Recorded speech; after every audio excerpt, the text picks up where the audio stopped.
The stars above the colony world of Velnar Prime had always been a source of wonder for the Kethrani people. Their soft blue skin would glow gently under the light of their twin moons, and their large golden eyes would reflect the countless points of light scattered across the night sky. For generations, they had looked up and dreamed of peace among the stars. They had achieved that peace through careful diplomacy, through kindness, and through a belief that all beings in the universe shared their gentle nature. They were wrong. Elder Theris stood at the window of the central government building, his thin fingers pressed against the cold glass. Below him, the capital city of Velnar Prime burned. Smoke rose from 1,000 fires, painting the dawn sky in shades of orange and black. The screaming had stopped hours ago, replaced by an eerie silence that was somehow worse. The Dravok had come without warning. 3 days ago, their warships had appeared in orbit. Massive vessels of black metal, covered in spikes and weapon ports, had descended through the clouds like angry gods. The Kethrani had no military. They had no weapons beyond simple tools. They had believed that the Galactic Council would protect them, that the treaties they had signed would mean something. But the Galactic Council was far away, and the Dravok cared nothing for treaties. "Elder Theris," a young voice called from behind him. "The communication array is still functioning. We can send another message." Theris turned to look at Mira, one of his youngest advisors. Her blue skin had turned pale with fear, and her golden eyes were red from crying. But she still stood straight, still tried to find hope in a hopeless situation. "We have sent 17 messages, child," Theris said softly. "To the Council, to our neighboring systems, to anyone who might hear us." He shook his head slowly. "No one is coming." "But the humans," Mira said quickly. "We sent a message to the humans. They are new to the galactic community, but the stories say they are warriors. They fought the Kronak pirates and won. They defended the Mira station when everyone else fled. Perhaps they will." "The humans are young and few in number," Theris interrupted gently. "Their home world is on the other side of the galaxy. Even if they wanted to help, they could never reach us in time." He placed a hand on Mira's shoulder. "I am sorry, child. I wish I could tell you something different. But we must accept the truth. We must focus on saving who we can, hiding who we can. The Dravok will grow bored eventually. They always do." Outside, a Dravok patrol ship flew low over the city. Its engines screamed, shaking the building. Through the window, they could see Kethrani citizens running in terror, trying to find shelter that did not exist. The Dravok were not conquering Velnar Prime. They were playing with it. In the weeks before the invasion, Theris had learned everything he could about the Dravok.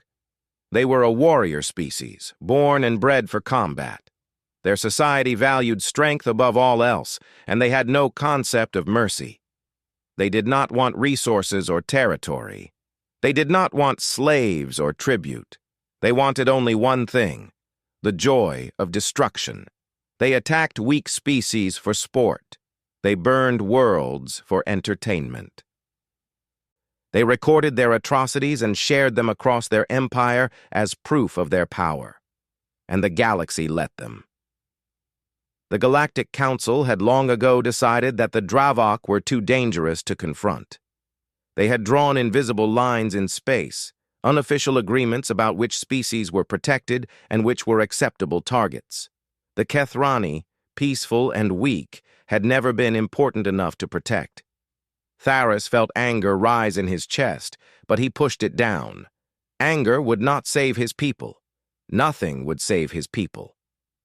"Come," he said to Mira. "We must go to the underground shelters. We must be with our people when the end comes." They walked through the empty corridors of the government building. Once, these halls had been filled with the sound of discussion and debate, of plans for agricultural improvement and cultural festivals. Now there was only silence and the distant sound of explosions. When they reached the main hall, they found it filled with refugees. Hundreds of Kethrani huddled together, their soft skin pale with fear. Children cried in their parents' arms. The elderly sat with empty eyes, remembering a time when the universe had seemed kind. Tharis moved among them, offering what comfort he could. He held hands, spoke soft words, and pretended that everything would be fine. It was a lie, but it was a kind lie, the only gift he had left to give. Hours passed. The sounds of destruction grew closer. Through the small windows near the ceiling, they could see the sky growing darker as more of the city burned. Then, without warning, every light in the building flickered. A low hum filled the air, a sound that seemed to come from everywhere and nowhere.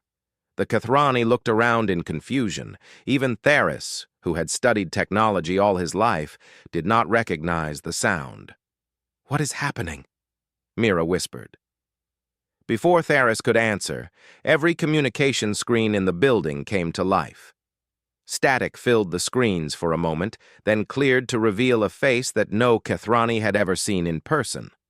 It was a human. The creature had smooth skin in a shade of brown, with dark hair cut short and eyes that gleamed with an intensity that made Tharis's heart skip. Behind the human, lights flashed and alarms sounded. The human was speaking to someone off-screen, its voice sharp and commanding. Then it turned to face the camera, and its expression softened slightly. "People of Velnar Prime," the human said, its voice carrying the weight of authority. "My name is Admiral Sarah Chen of the Earth Defense Fleet. We received your distress signal 47 hours ago." The human paused, and something that might have been a smile crossed its face. "We are here." A murmur ran through the refugees. Tharis felt his legs grow weak. "That is impossible," he breathed. "Their home world is months away. No ship in the galaxy could travel that distance so quickly." On the screen, Admiral Chen continued speaking. "I know you were told that no help would come. I know you were told that the galaxy had abandoned you." Her eyes seemed to look directly at each Kathrani watching. "I want you to know something about humans. We do not leave people behind. We do not abandon the innocent. We do not accept that cruelty is just the way things are." The screen split, showing images from orbit. The Dravok fleet hung in space, massive and terrifying. But approaching them, emerging from some kind of energy field that Tharis did not recognize, were other ships. Human ships. They were smaller than the Dravok vessels, sleek and silver where the Dravok were angular and black. There were dozens of them, moving in perfect formation like a school of fish. "The Dravok have 47 ships in orbit around your world," Admiral Chen said, her voice growing harder. "They thought that was enough. They thought wrong." The lead human ship fired. A beam of blue light crossed the distance between the fleets in an instant. It struck the nearest Dravok vessel directly in the center of its hull. For a moment, nothing happened. Then the Dravok ship exploded. The Kathrani refugees gasped.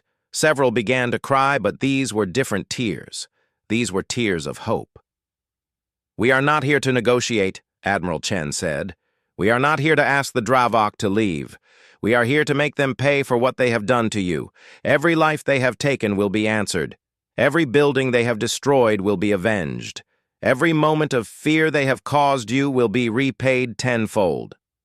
On the screen, the human ship spread out, moving to engage the Dravok fleet from multiple angles. The Dravok, clearly shocked by the sudden attack, scrambled to respond. Their ships turned clumsily, trying to bring their weapons to bear on enemies that moved too fast, struck too hard, and showed no fear. "Stay in your shelters," Admiral Chen commanded. "Protect your families. We will handle the rest." The screen went dark. For a long moment, no one moved. No one spoke. The Kathrani simply stared at the blank screens, trying to understand what they had just witnessed. Then Mira began to laugh. It started soft, almost hysterical, but it grew stronger, brighter. Others joined her. The laughter spread through the room like wildfire, mixing with tears and prayers of thanks.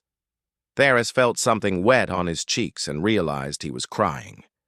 He looked up at the ceiling, at the sky beyond it, where human ships were fighting and dying for people they had never met. "Who are these humans?" he whispered to himself. "What manner of beings cross a galaxy to save strangers?" Outside, the sound of Dravok engines changed. They were no longer hunting, they were fleeing. The predators had become prey. And in orbit above Velnar Prime, the warriors of Earth were just getting started. The battle raged for hours. The Kathrani had no direct view of the fighting, but they could feel it. The ground shook with each explosion. The air hummed with energy. Through the small windows, they saw flashes of light brighter than the sun. Occasionally, debris would fall from the sky, burning pieces of destroyed ships. Some were Dravok, their black metal turning to ash as it fell. Others were human, silver and scarred. Each piece of human wreckage brought a moment of silence to the shelter, a prayer for the warriors who had given their lives. But as the hours passed, something changed. The explosions grew less frequent, the flashes of light dimmed, the ground stopped shaking, then the communication screens came back to life. Admiral Chen looked tired. Her uniform was torn, and there was a cut on her forehead that leaked red blood, but she was smiling.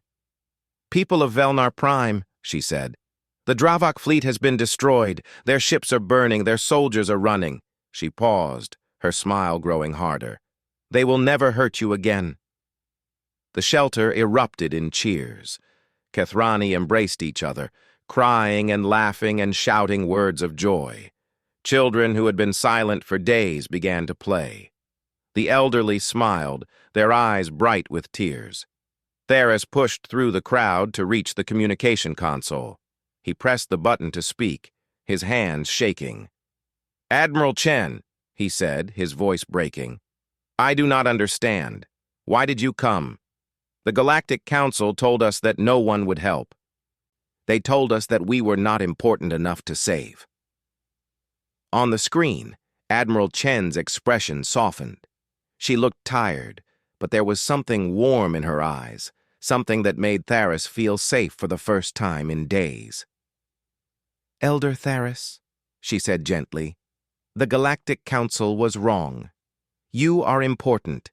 Every life is important. Every innocent person who suffers while others look away is a failure of everyone who could have helped." She leaned closer to the camera. "Humans have a saying. We say that all it takes for evil to win is for good people to do nothing. We refuse to do nothing." Theris felt tears streaming down his face. He did not try to stop them. "But how?" he asked. "How did you reach us so quickly? Your homeworld is so far away." Admiral Chen smiled, and there was something almost mischievous in her expression. "We have been working on some new technology, jump drives that fold space, that turn months into hours. The Galactic Council does not know about them yet." She shrugged.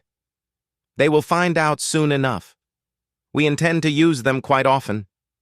"The Council will not be pleased," Theris said carefully. "The Council can discuss their displeasure with me personally," Admiral Chen replied. "Right now, I have more important things to worry about. My medical teams are preparing to land. We are bringing supplies, doctors, and engineers. We will help you rebuild." She paused. "And we will stay until we are sure you are safe, however long that takes." Theris looked around at his people, at the hope shining in their golden eyes. He thought about all the times he had looked up at the stars and wondered if anyone out there cared about his small, peaceful world. Now he had his answer. "Admiral Chen," he said slowly, "the Dravok will not forget this. They will want revenge. They will come after your people." Admiral Chen's smile changed. It was no longer warm or kind. It was something sharper, something that made even Theris, who had never held a weapon in his life, understand why the Dravok had fled. "Let them come," she said softly. "We will be ready." The screen went dark, but the hope it had brought remained. The Kathrani began to move, to organize, to help each other. The shelters opened, and people walked out into the smoky air of their wounded city. Above them, human ships descended from the heavens like angels of mercy. Medical shuttles landed in open spaces. Soldiers in silver armor emerged, carrying supplies and offering gentle hands to the wounded. And Elder Tharis stood in the ruins of his government building, watching these strange warriors from a distant world work tirelessly to save his people. "What are humans?" he whispered to himself again.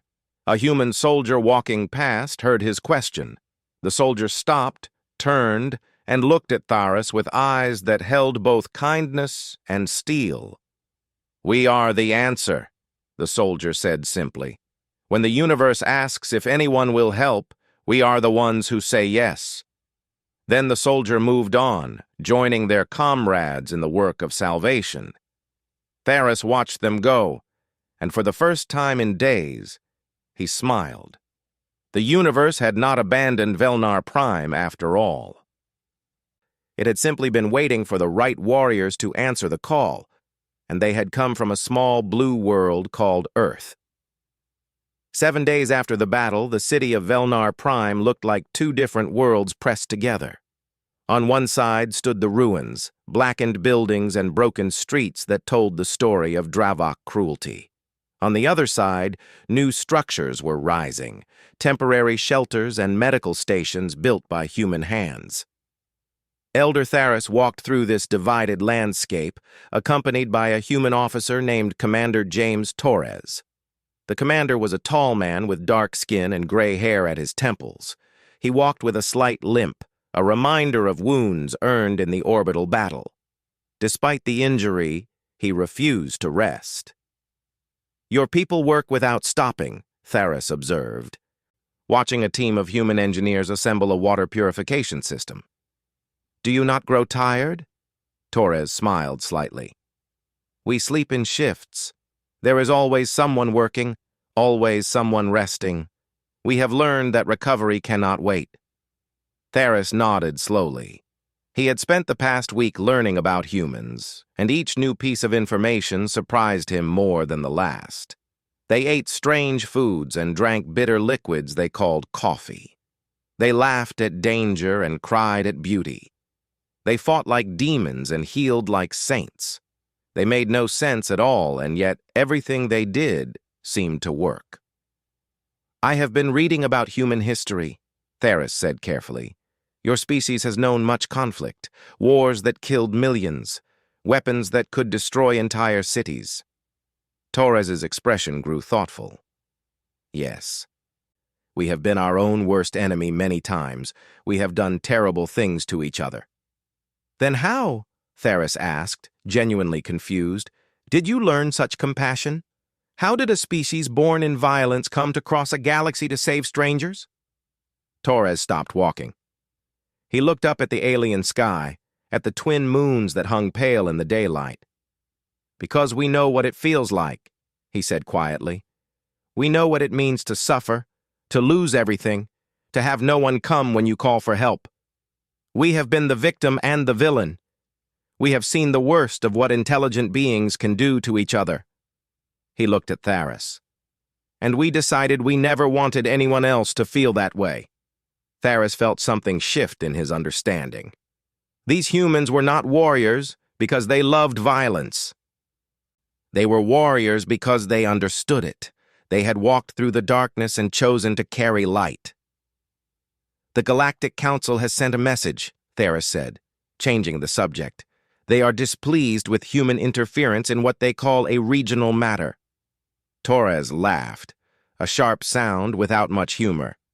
"Admiral Chen has been in communication with them. I believe her exact response involved several words that do not translate well into Kathrani." Tharis could not help but smile. In the past week, he had come to respect Admiral Chen greatly. She was fierce and kind, patient and relentless. She had stayed on Velnar Prime despite pressure from the Council, despite warnings from other species, despite everything. "The Council fears you," Theris said. "Good," Torres replied. "They should. For too long. They have watched innocent people suffer and done nothing. They have built their peace on the bodies of the weak. That peace is over." A human shuttle flew overhead, heading toward the refugee camps outside the city. Inside were supplies from Earth, food and medicine and clothing. The humans had brought everything they could, and ships continued to arrive daily with more. "There is something I do not understand," Theris said. "Your jump drives allow you to travel great distances quickly. You could use this technology for trade, for exploration, for building an empire of your own. Instead, you use it to fight battles for people you have never met. Why?" Torres was quiet for a long moment. When he spoke, his voice was heavy with something Theris did not fully understand. 300 years ago, my ancestors were slaves. They were taken from their homes, put in chains, and forced to work until they died. Other humans did this to them, and for generations, many people looked away. They said it was not their problem. They said it was just the way things were. Theris listened in silence. Eventually, my ancestors won their freedom. They fought for it, bled for it, died for it. But they never forgot what it felt like to call for help, and hear only silence. Torres looked at Theris with eyes that burned with old fire. "When we see someone in chains, whether they are human or Kathrani or anything else, we cannot look away. We remember too well what that silence costs." Before Theris could respond, a communication device on Torres's belt crackled to life. "Commander Torres, this is the observatory. We have detected incoming ships." Torres grabbed the device immediately. "How many? What configuration?" There was a pause that seemed to last forever. 87 vessels, Commander. Dravok's signature. They will arrive in 14 hours. Theris felt the world tilt beneath him. 87 ships.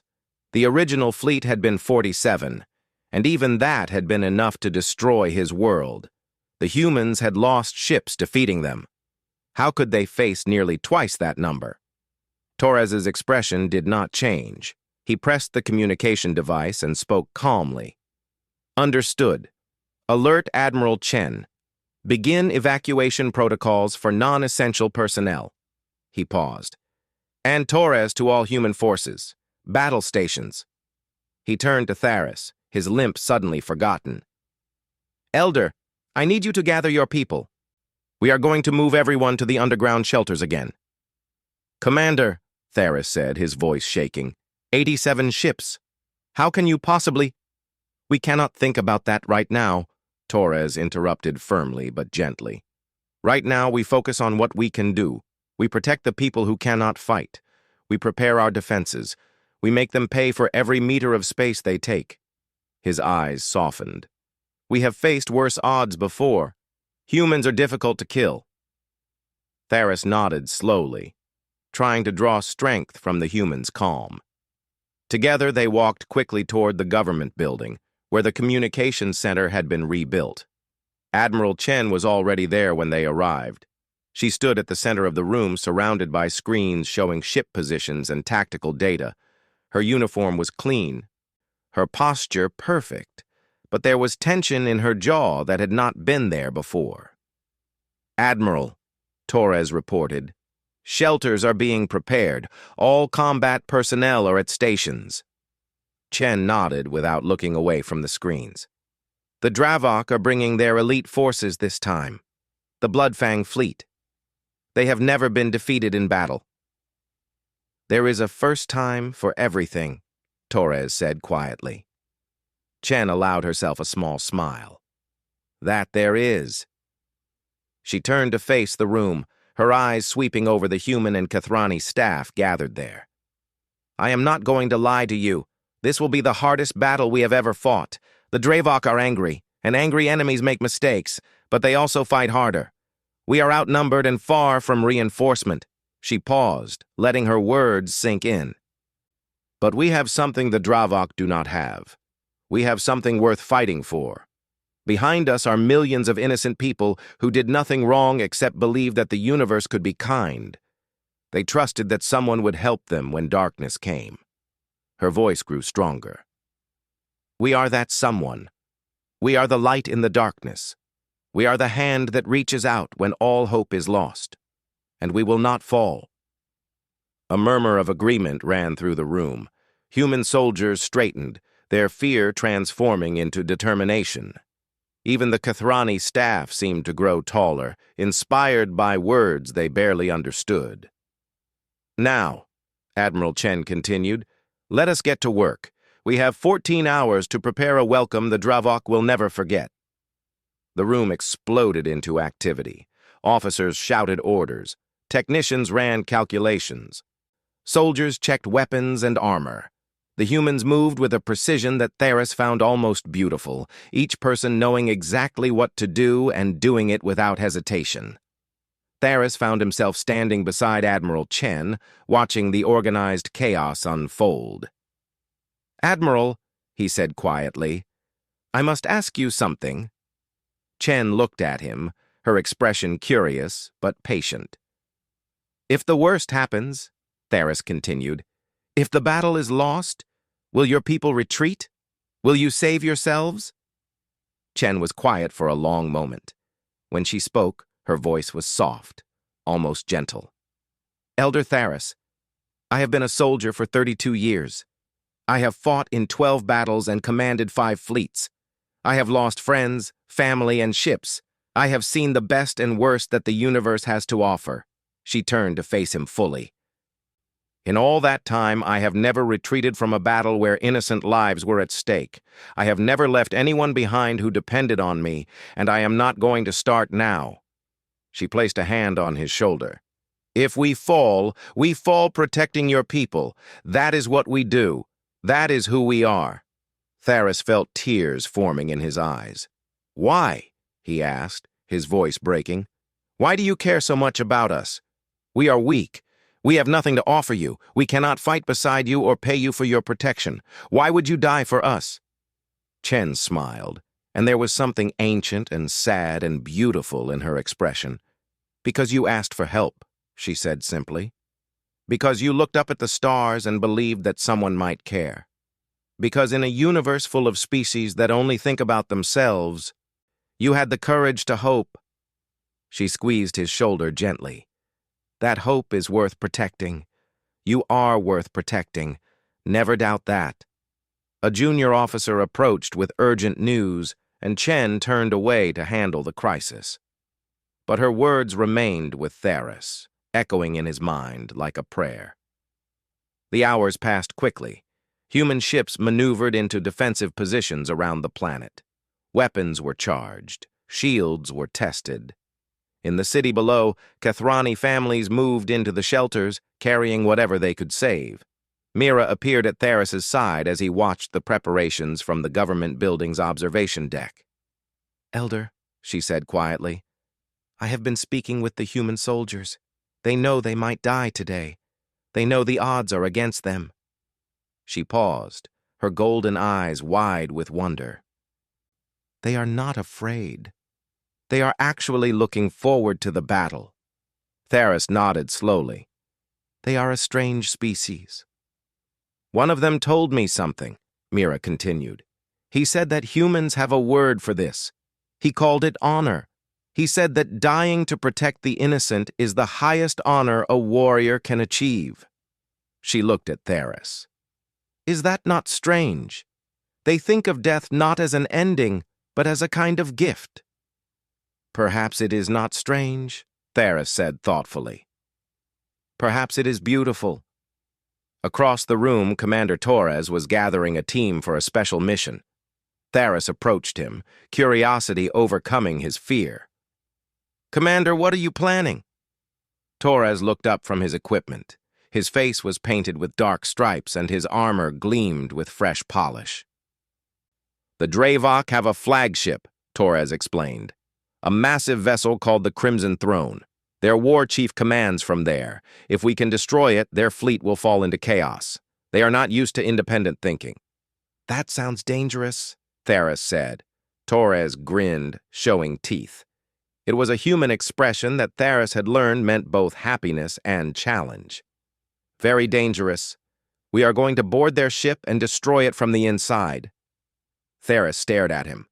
"You are going to walk onto an enemy vessel filled with thousands of Dravok warriors?"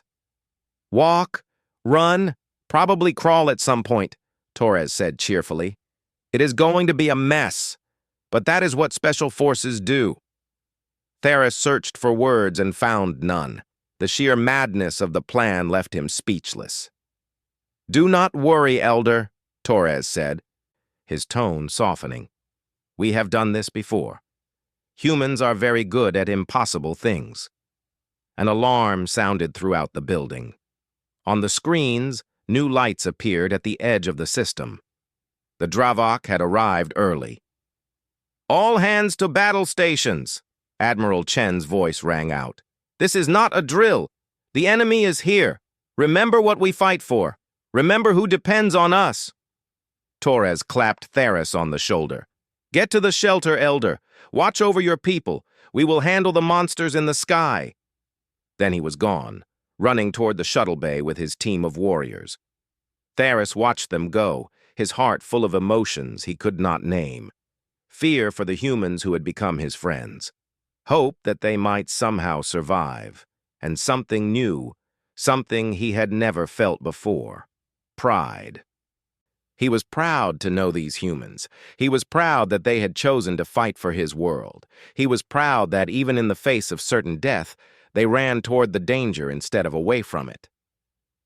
As he made his way to the shelters, Theris looked up at the sky one last time. Through the atmosphere, he could see the flash of distant weapons fire. The battle had begun, and somewhere up there, the warriors of Earth were teaching the Dravok what it meant to face humanity. The ground shook. The lights flickered. Kathrani cried out in fear, but Theris smiled. Because he had seen human soldiers smile in the face of impossible odds. He had heard their laughter when others would weep. He had watched them prepare for death as if it were a gift they were eager to give. The Dravok thought they were bringing vengeance to Velnar Prime. They were wrong. They were bringing themselves within reach of Earth's warriors, and they would learn, as so many had learned before, that there was nothing in the universe more dangerous than a human with something to protect. Space burned above Velnar Prime. Admiral Sarah Chen stood on the bridge of the ESS Defiant, watching the battle unfold on a dozen screens. Human ships danced between the massive Dravok vessels, striking fast and retreating before the enemy could respond. Blue beams of energy crossed the darkness, meeting red blasts from Dravok weapons in explosions that lit up the void. They were losing. Slowly, painfully, the numbers were telling. For every Dravok ship they destroyed, another would damage a human vessel. For every squadron that completed its mission, another would be caught in a crossfire they could not escape.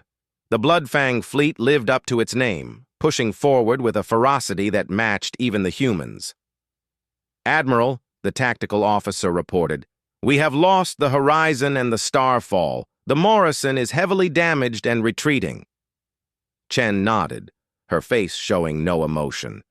Inside, she mourned every ship, every crew member, every friend she would never see again. But admirals could not cry during battle. That was for after, if there was an after. "Status of the boarding team?" she asked. "Commander Torres reports they have breached the Crimson Throne. They are encountering heavy resistance but making progress." Chen looked at the screen showing the Dravok flagship. It was the largest vessel in either fleet, a mountain of black metal and red lights. Somewhere inside that monster, Torres and his team were fighting for their lives. "Tell him to hurry," she said quietly. "We cannot hold much longer." Deep within the Crimson Throne, Commander Torres pressed his back against a bulkhead and reloaded his weapon. Around him, his team crouched in defensive positions, catching their breath. They had been fighting for 2 hours and they were barely halfway to their target. The Dravok were exactly as terrible as the reports had said. They stood nearly 3 meters tall, their bodies covered in thick scales of dark red. Their faces were made for nightmares, with multiple eyes and mouths filled with sharp teeth. They wore armor that could stop most weapons and carried blades as long as a human was tall. And there were thousands of them. "Sergeant!" Torres called to his second-in-command. "How many did we lose?" Sergeant Yuki Tanaka checked her display. Her face was covered in blood and grime, but her eyes remained sharp. "4 dead, 7 wounded. We are down to 19 combat effective. 19 soldiers against a ship full of monsters." Torres almost laughed. He had faced worse odds exactly once, and that had been a training simulation designed to be unwinnable. "Engineering says we need to reach the reactor core," Torres said. "If we can overload it, the ship will be destroyed." "Commander," a young soldier named Private Chen spoke up. "The reactor core is in the most protected part of the ship. It will be surrounded by their elite guards." Torres looked at the young man. He was barely 20 years old, fresh from training. His hands were shaking, but he had not run. He had not broken. He had stayed with his team. "Yes, it will be," Torres agreed, "which is why we are going to take a different route." He pulled up a schematic of the Dravok ship, stolen from a previous battle. "This is the waste disposal system. It runs from the lower decks directly to the reactor area. The Dravok do not guard it because no sane species would crawl through kilometers of garbage and toxic chemicals to reach the core." Sergeant Tanaka raised an eyebrow. "Are you suggesting what I think you are suggesting?" Torres grinned. "I am suggesting we prove once again that humans are not a sane species." The team moved out, fighting through corridors that grew narrower and darker as they descended into the ship. The Dravok pursued them, but the tight spaces worked against the larger aliens. Humans were smaller, faster, better at fighting in close quarters. They reached the access point to the waste system. The smell hit them like a physical blow. "Filters on," Torres ordered. "Stay together. If anyone gets lost in there, we cannot stop to find you." One by one, the team crawled into the darkness. The journey through the waste disposal system was the most horrible experience of Torres's life. The tunnel was barely wide enough for a human to crawl, filled with substances he did not want to identify. Strange liquids dripped from above. Creatures that lived in the darkness scurried away from their lights. But they kept moving. Always moving. Private Chen threw up twice. Sergeant Tanaka discovered she was afraid of tight spaces and had to be talked through by her commander. A corporal named Rodriguez prayed continuously in a language Torres did not understand. They kept moving. After what felt like hours, they reached the reactor section. Torres pushed open an access panel and pulled himself out into a massive chamber filled with machinery and red light. The Dravok reactor pulsed like a living heart at the center of the room. Cables and pipes ran from it in all directions. The heat was intense, and the air itself seemed to vibrate with contained power. "Set the charges," Torres ordered quietly. "We have 5 minutes before they realize we are here." The team spread out, moving with practiced efficiency. Explosives were placed at structural weak points. Timers were synchronized. Each soldier knew exactly what to do and did it without hesitation. They had 3 minutes left when the doors opened and the Dravok poured in. The aliens had finally realized what was happening. Their elite guards charged forward, roaring challenges in a language that sounded like breaking bones. They were bigger than the regular soldiers, covered in extra armor and carrying weapons that glowed with deadly energy. "Hold them!" Torres shouted, opening fire. The chamber became a chaos of light and sound. Human weapons crackled, Dravok blades sang, bodies fell on both sides. Torres emptied his weapon into a charging Dravok, then drew his combat knife when the creature kept coming. They crashed together, rolling across the floor. The Dravok was stronger, but Torres was faster. He found a gap in the armor and drove his blade home. Around him, his team fought with everything they had. Private Chen stood over a wounded comrade, firing until his weapon overheated, then using it as a club. Sergeant Tanaka faced a Dravok twice her size and somehow came out on top. But the numbers were too great. One by one, human soldiers fell. Torres looked at his timer. 30 seconds. "Everyone out!" he screamed. "Move!"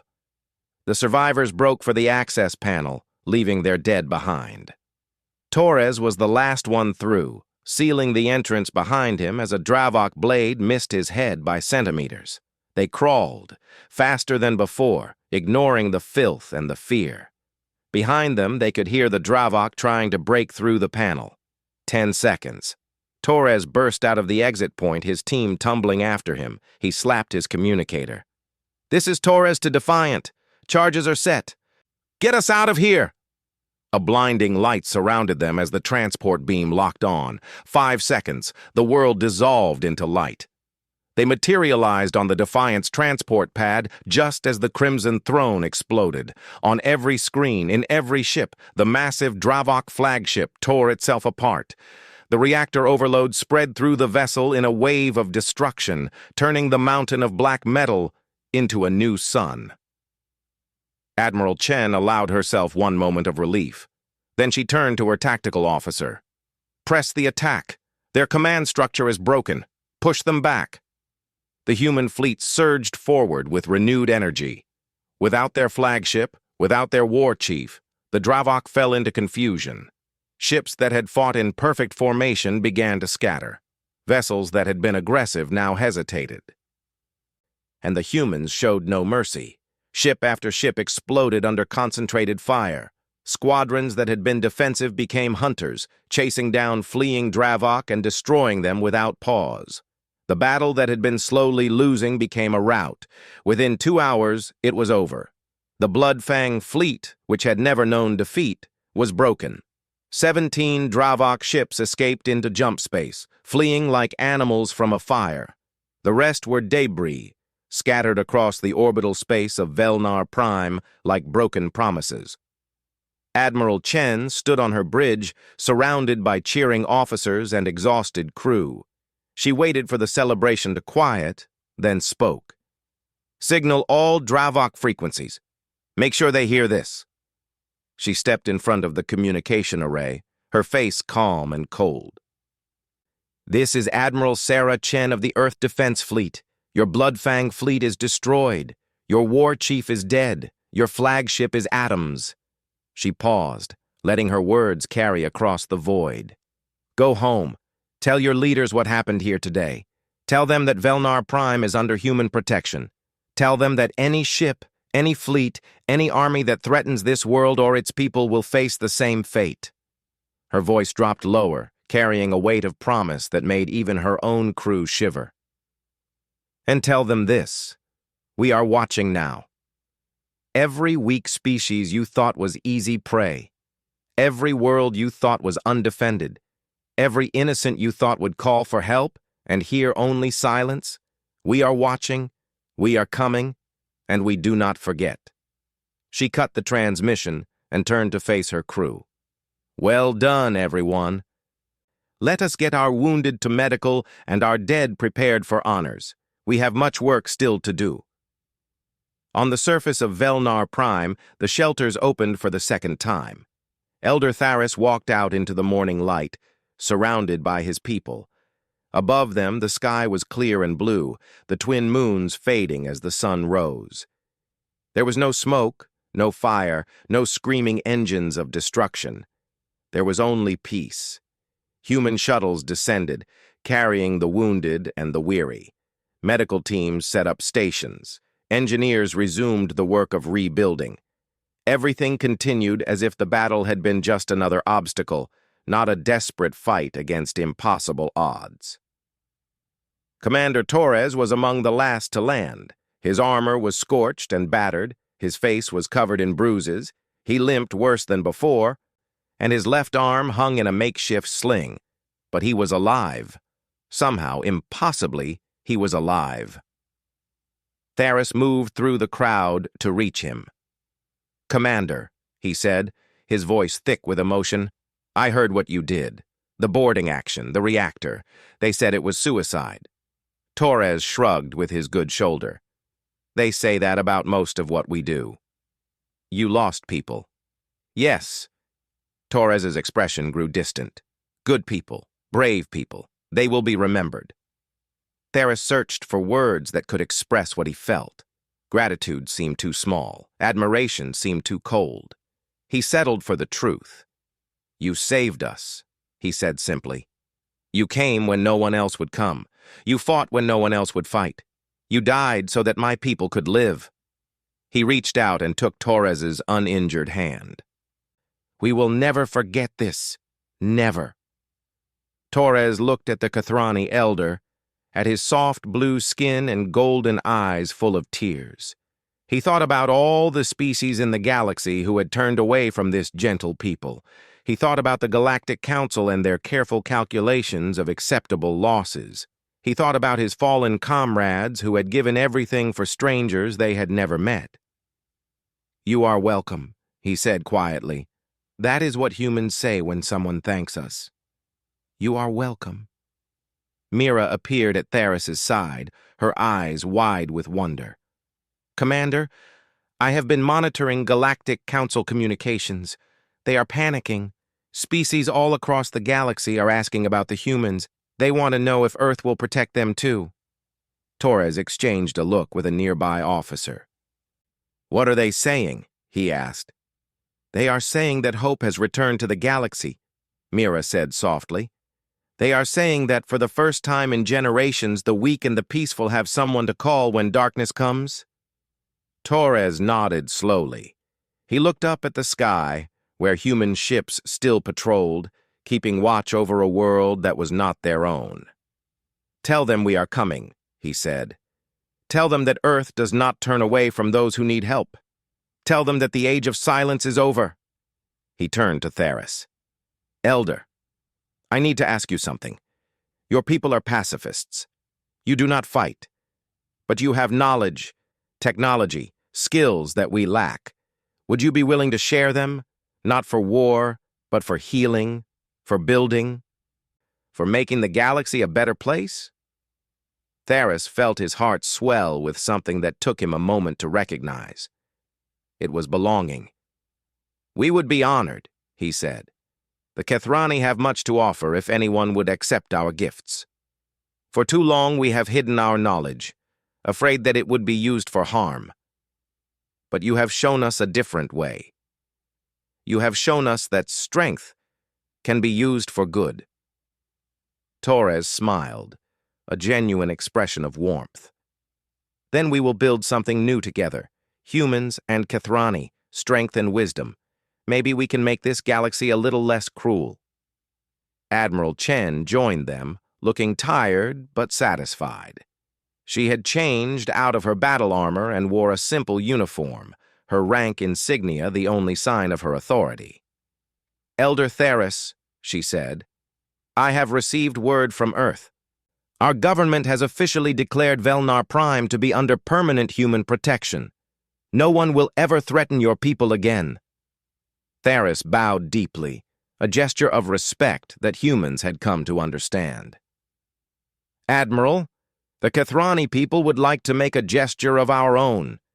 We would like to establish a permanent embassy on Earth. We would like to be the first species to formally ally with humanity." Chen's eyes widened slightly. Such an alliance would change everything. It would signal to the galaxy that humans were not just warriors, but diplomats. Not just destroyers, but builders. "We would be honored," she said. Around them, humans and Kathrani began to mingle. Soldiers shared rations with civilians. Engineers explained their tools to curious alien children. Medical staff treated wounds on both sides without distinction. Theris watched it all, his heart full of wonder. 1 week ago, his people had been dying. They had called into the darkness and expected only silence. They had watched their world burn and believed that no one cared. Then the humans had come. Not because they had to. Not because they would gain anything. Not because anyone expected them to. They had come because it was right. Because someone needed help.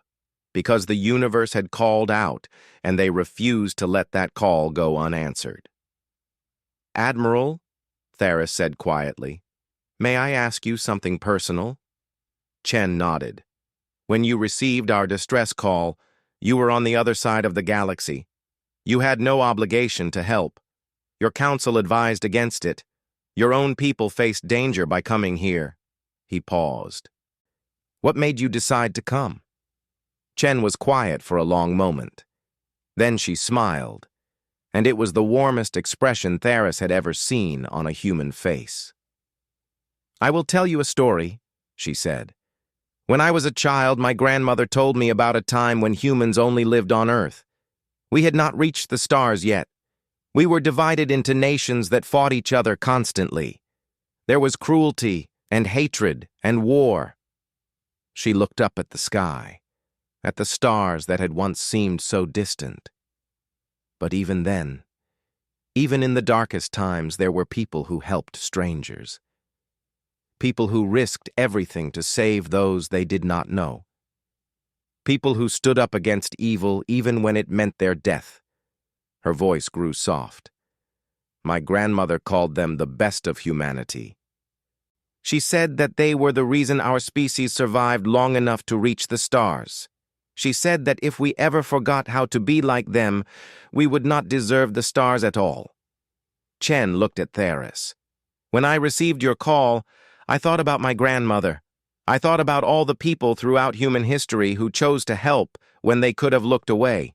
And I knew that I had to answer, not for glory or reward, just because it was right." Theris felt tears running down his blue cheeks. "Your grandmother was a wise woman." "She was, and she would have loved meeting you." Chen placed a hand on Theris's shoulder. "Welcome to the human family, Elder. It is a strange family, loud and messy and always getting into trouble. But we protect our own." Above them, the sun rose fully over Velnar Prime. Its light fell on a world that had been saved, on an alliance that was just beginning, on a galaxy that would never be the same. The Dravok would return someday. Other threats would emerge. The universe would continue to be dangerous and cruel. But it would also have Earth's warriors, watching from the heavens, ready to descend when hope seemed lost. And that made all the difference. Elder Theris looked at the humans working beside his people, at the ships orbiting overhead, at the future that had seemed impossible just days ago. Then he smiled and went to help build it. The stars had sent monsters to destroy his world, but they had also sent humans to save it. And that, Theris decided, was the most wonderful thing in the universe.